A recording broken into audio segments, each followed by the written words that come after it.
What's up, you guys? Damocles here, and today we are going over our fourth class budget build. This time we're looking at a Trickster build, and we're going to be going anomaly and doing some Beyblading. No tier 3s, no legendaries, just like all the other classes.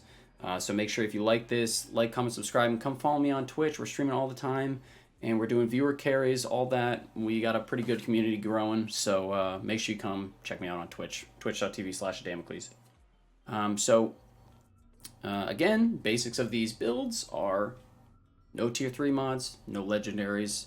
You guys might have seen some of these weapons and items from my other budget builds because I just toss them over. So again, when it comes to weapon mods and anomaly power builds, you're gonna actually, hold on.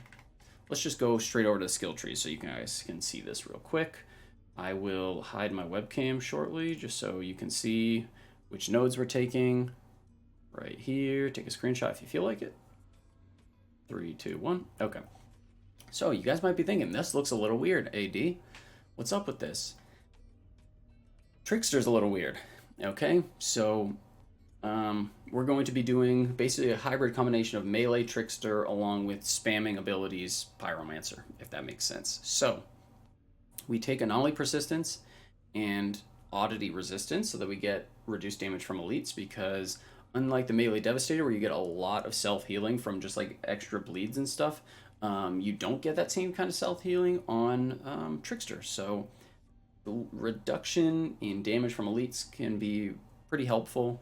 Your damage isn't too much of an issue in this build. It's more just like shields are really dumb in this game, and I'm sure other Tricksters can relate. Sometimes you could have the biggest shield in the world, you'll just get one shot through it for no reason. It's really annoying. So having this prevents a lot of those one shots.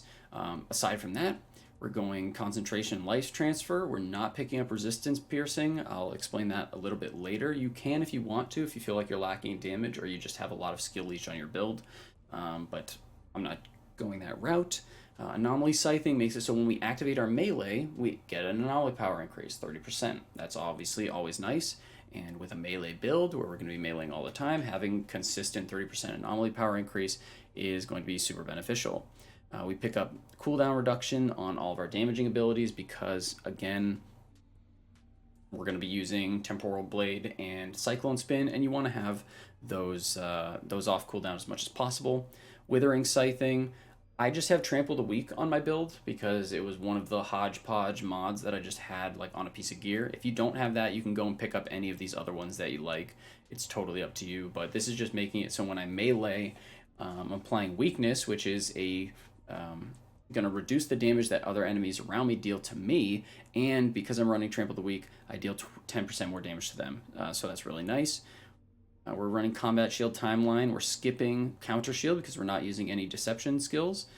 Combat Shield Timeline makes it so whenever we use Hunt the Prey, we're going to get a 50% boost. Again, if you don't like Cyclone Spin, you could go and run Borrowed Time and Hunt the Prey and get this up more often, but really Hunt the Prey is enough to proc this and have basically 50% anomaly power increase all the time. We come over here where we get another anomaly power increase of 50% whenever we use a damage skill. So that means when we use Cyclone Spin or when we're done with Temporal Blade, we're going to get another 50%. So 50% plus 50% plus 30% is what we're working with, and it's all going to be super low cooldown and basically up all the time. Sign of the Void, we have to take this. It just gives you resistance piercing when a damage skill ends, which is basically all the time. So you're going to have constant 25% resist pierce, which is nice, and you really don't need too much more. Now this is probably where I'm going to lose some people, or where some people are going to be confused. Shielded Readiness would seem like the optimal choice because we're doing an anomaly power build. Why do you want a firepower increase? I don't want a firepower increase, but I actually think in some cases Shielded Readiness can be detrimental to Trickster builds. Especially if you're not optimized and you don't have a lot of skill leech, because basically what you're doing is you're giving up your innate class health regen, and it hurts sometimes. It really does. So instead of getting a 20% heal of your max health whenever you kill an enemy in close range, you're getting 40% shield. But like I said earlier, shield in this game, like many things, is really buggy, and sometimes it just doesn't work. So if you could have a 100% shield up and still get one shot by a Broodmother. And so I'm skipping it. I'm rocking the 20% shield from the normal innate Trickster stuff, but we're also keeping the heal so that you're not entirely relying on skill leech. And then Altered Executioner, you want that just so when you have a lot of guys around you, your anomaly power is increased even further and it stacks on top of all this stuff. So again, if you really want to, you can totally run this. I found that the likelihood of getting one shot was significantly higher when I was running this. So our skills, Hunt the Prey, Cyclone Spin, Cyclone Slice, and Temporal Blade, they're all super, super, super short cooldown. I picked Cyclone Slice because I really want to run a melee, not a melee build, Beyblade build, because we got to let it rip sometimes. But if you don't like that, and you can totally get by with just using Temporal Blade and melees, you could do Borrowed Time and be just as safe or more safe. Again, with the weapon mods, Resistance Breaker, Claymore, Death Chains, Storm Whip, these are all things that don't require you to have weapon damage, but will apply a lot of damage to the enemy and really adds up over the whole course of a run. So for tier 2s, that's what you want. For tier 3s, Shadow Comet, Moaning Winds, Fortress for sure. We're taking Martial Arts and Seismic Impulse. Seismic Impulse, you guys probably saw it from I think it was in my Pyromancer build too, because I just swapped the helmet over. But it's just an additional damage source for minimal, what's the word I'm looking for? Minimal time waste, I guess. You don't have to do anything to get a bunch of damage out of this. So it can be really nice when you're running sub-optimized builds, unoptimized builds. Martial Arts, just so that we have that cooldown reduction on our melee and we can keep spamming it, keep that skill leech going. And the cooldown reduction on this is very noticeable. I had a person ask me a question about that in another build video, and it is noticeable to me. Untamed Power, absolutely 100% mandatory. You need Untamed Power. It's just hands down, one of the best anomaly power mods in the entire game. It's going to proc off of every single thing we do. It's going to proc off your melees, it's going to proc off of both your damaging abilities, and it's going to proc off of Hunt the Prey, and they're all going to be like sub 7-minute cooldowns, so you're going to get this hitting all the time. I guarantee you it's going to be like the highest damage skill that you're probably using if you're running an anomaly budget build. Brawl, that's self-explanatory. We're not going to do the same amount of damage as a Devastator melee is because we don't have a bunch of those skills in the bottom tree, but it's immensely helpful regardless. Another note about Untamed Power is it's based 30% off your anomaly power. So we're getting an extra, 130 anomaly power conditionally using the bottom tree from our skill build. So that's going to massively increase. Plus, it's going to increase based off how many people are surrounding you because of that last node. So Untamed Power is going to put in some work. I think I jacked this straight off my Devastator build. Slasher, you want that because you're going to be using Temporal Blade all the time. It's probably going to be your second highest damaging ability. I picked Grand Bastion for Cyclone Spin because you are super vulnerable when you're in it, and this just makes it so you can keep it up for a long time and not have to worry about taking damage before or during or after it. It can be really nice. Just coupled with Skill Leech, it's basically like an extra heal. Cut Loose, again, we're just cutting down the cooldown of Temporal Blade. Trample the Weak, probably not optimal, but this was the piece I had. Again, we're not running an optimal set. If anything, that gives more credence to the fact that this build will work. But if you do have Trample the Weak, you could run that melee node that makes it so your melees do weakness and just, get an additional 10%. Or you can run the Cyclone Spin mod that gives you an extra 10%. It's up to you. And then our boots, Strong Slice, absolutely mandatory with Temporal Blade. And Emergency Stance, I've been over this a million times. I'll probably talk about it in the run as well, but it's hands down the best defensive mod right now. Yeah, it's bugged. But regardless of whether or not it's bugged, my prediction is it's still going to be the best defensive mod after it gets fixed. So I'm never going to recommend that you guys run anything, worse than the absolute best when it comes to these builds. I want you guys to be able to get to CT15 the fastest, and Emergency Stance is going to get you there with the least amount of trouble. So if I have to go and remake all these builds afterwards without Emergency Stance, totally fine. I'd rather do that than tell you guys to do something suboptimal, and so that's what I'm doing. If you don't like it, Too bad, you don't have to run it. If you don't want to, you can run Perseverance Shield. You can run the Borrowed Time mod that gives you 130,000 armor and 30% resistance. That's another nice one.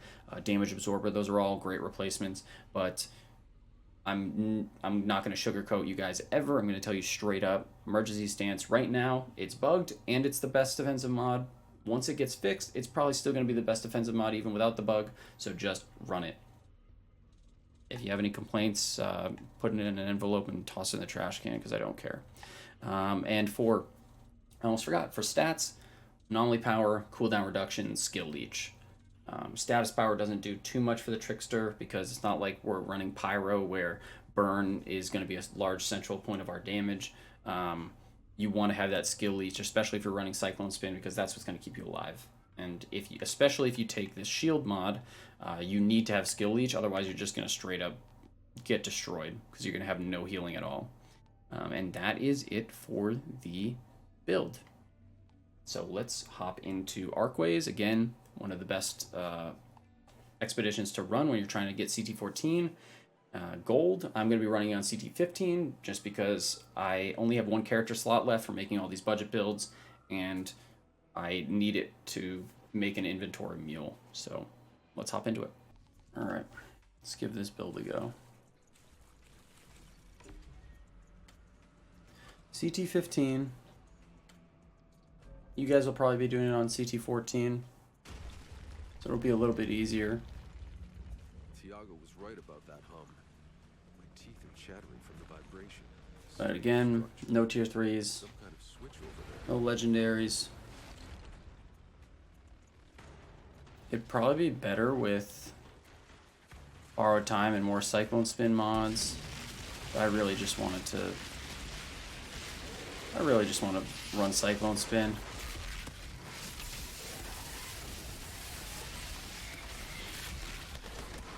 It's going to be very important to keep meleeing and keep having your movement ability on cooldown. Whoops, where is he?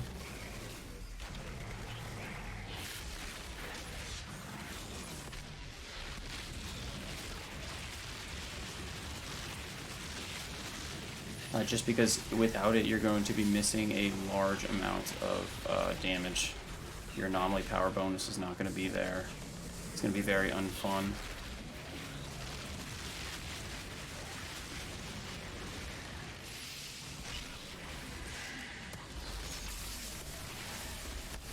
It's like literally 50% anomaly power. And then of course, because we're, you know, running a pretty minimalist build, kind of want that stuff.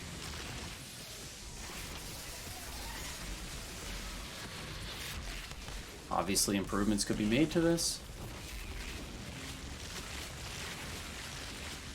but we're running with what we got. Try and use Hunt the Prey on cooldown, not just as a safety measure, but to make sure that you keep that 50% anomaly power boost. And then everything else, you know, you can kind of get into like a nice little rhythm because we're getting the boost from our... We're basically getting an anomaly power boost no matter what we do, which is really nice. You know, if you have tier 3 mods equipped, or you got legendary gear for this, obviously you're going to be doing a hell of a lot more damage. But we do have to play it a little bit differently from our Devastator build, just because we're not as tanky. We don't have that, you know, innate healing from bleed or anything like that. If you want to make it more of a Cyclone Spin build, then, you know, take the mod that increases Cyclone Spin damage as well.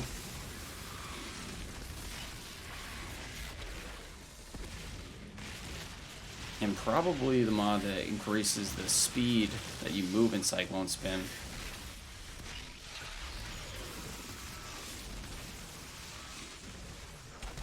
Again, this is not a speed running build, this is a get my butt to CT15 with minimal investment build. And could we do it with Twisted Rounds probably faster? Probably. Nice, But the gate open. it's not what it's about. We're going with AP because Beyblading is fun, and I want to see if it works. Storm That's pretty much it. I need to hurry.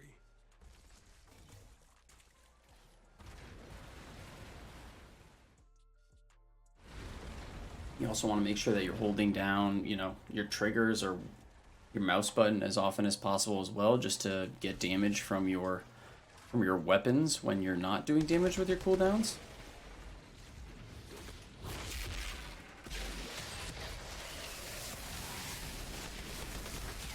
In this case, I have Resistance Breaker as well, so that's going to increase the damage that all my Anomaly Power abilities are doing. And then your melees, of course, are going to benefit from all of the different Anomaly Power boosts that we're giving.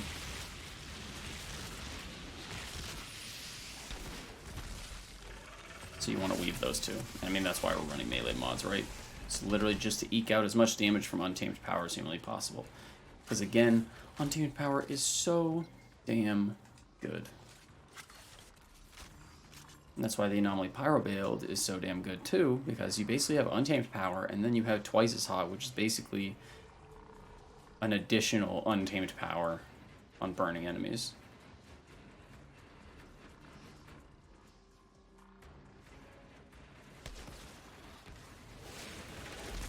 You guys already know my opinion on Emergency Stance. It's the best tier 2 defensive mod in the game. It's probably the best defensive mod in the game, period. And I'm never not going to tell you guys, or I'm never not going to tell you guys to run the best thing at the time. I don't care if it's bugged. I don't care what the reasoning is. It's the best defensive mod in the game. It's going to make your life a hell of a lot easier until it's fixed / nerfed. And even when it is fixed / nerfed, I still think it's going to be the best defensive mod in the game. But I would rather go and make these builds that are useful to you now and have to go and remake them and rethink them than go and tell you guys something that just isn't true, you know?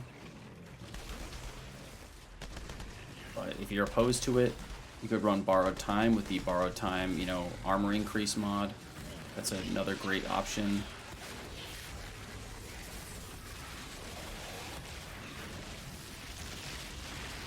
Gives you a lot of tankiness. Damage Absorber also gives you a ton of tankiness.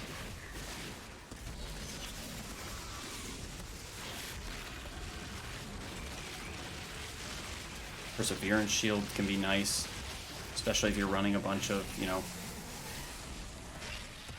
a bunch of different shield mods, which is another thing you could run with this build.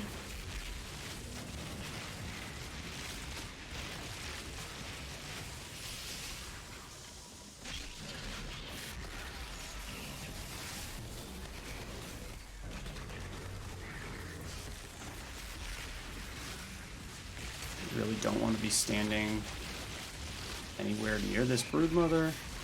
Not anywhere near this Broodmother, excuse me, but you don't want to be standing in front of the Broodmother. When your cooldowns are down, just move around them. Of course. Elites are going to be the hardest part of doing anything with this build, and with most anomaly budget builds, just because, you know, you're not hitting crits or anything like that. They've got nice resistance bonuses in some cases. So Captain Hunter can be very beneficial as well. But also just having the 3-piece legendary set makes this build a lot easier to run as well. So obviously doing that would defeat the purpose of what we're doing here, so we don't have that.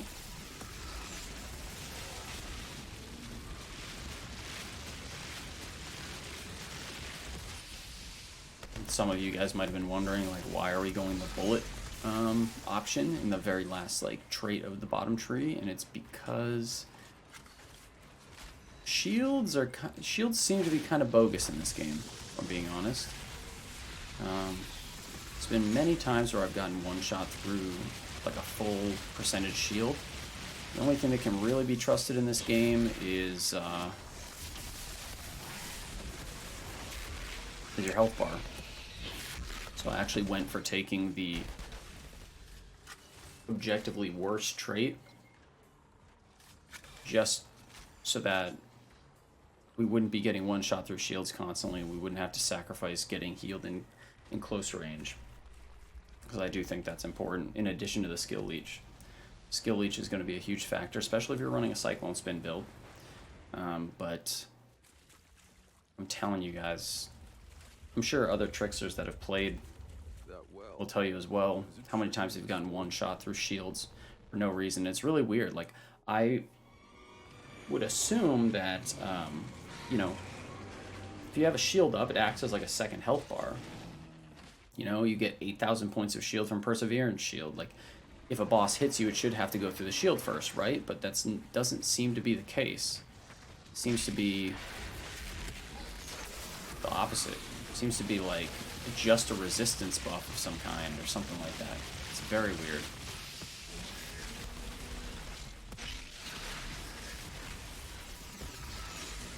And again, the elites are going to be the most painful part of this whole process, so if we get in trouble, we just Cyclone Spin for some healing. If we need to kite away from them, we kite away from them. If you don't like running Cyclone Spin and you think it's worthless, that's totally a thing too. You could just run Borrowed Time. Borrowed Time will keep you safe, and in 90% of Trickster builds, I recommend Borrowed Time for that exact reason. So,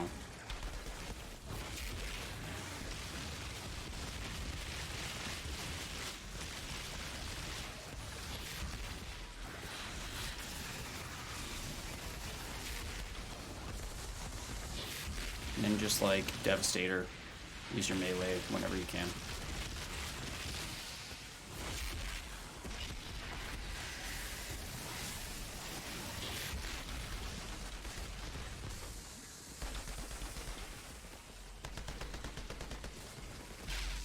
You want to take out these dragonflies, even though it's going to eat up some of my time.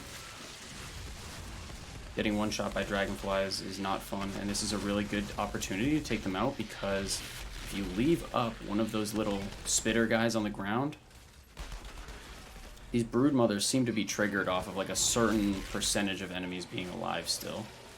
And so if you can just take out those ones, it's really nice.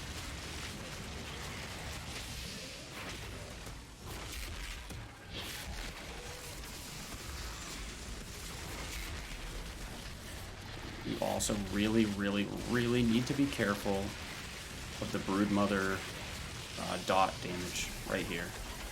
Just like that. So that you don't get absolutely nuked. Because it's bogus.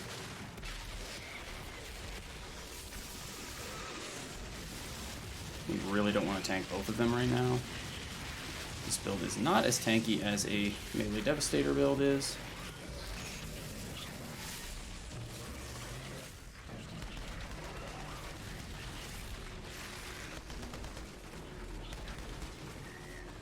So again, you just try and kite around a little bit.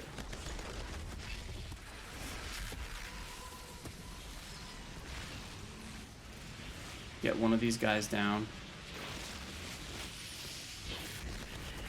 And then just keep meleeing for that skill leech. And make sure you stay behind the brood mothers. Obviously, time-wise, we're not really at the same level as some of our other builds, but we're also... this build is a lot more scuffed. Being honest. Did not have nearly the same amount of stuff to be using for this guy. It's okay though. We're getting pounded here. Goodness gracious.